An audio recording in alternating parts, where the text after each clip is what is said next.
Surxondaryo Qo'rg'on kutubxona markazining rahbariman. Bu har yil o'tadigan mana shu Sentraliya festivalida doim qatnashib kelganmiz. Xalqaro kitobxonlik xalqaro kitobxonlik festivaliga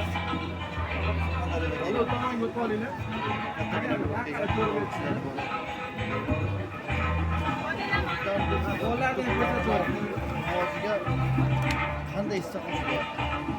O'zimizga nimalarni olib ketishimiz kerak. Kitobsiz dunyoni tasavvur qilish mumkin emas. Har birimiz kitob o'qib darajaga yetganmiz.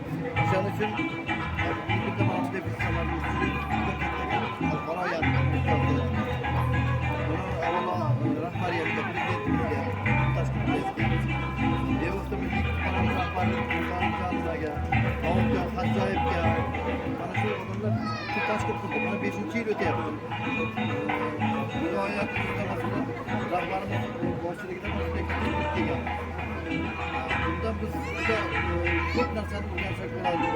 Tajriba qilamiz. Boshqa viloyatlarda nimalar borligini albatta.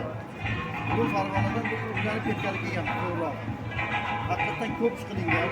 Buni hozir rahbarimiz bilan ham birga qolgan xodimlar bilan muloqot qildik. Navbatdagi bizga to'g'ri kelib qolishi mumkin. Biz shunday qila olamizmi? Qo'limizdan keladimi? Bu yerdagi ishni tasavvur qilish qiyin-ku degan ma'nodagi gaplarni biz gaplashib oldik.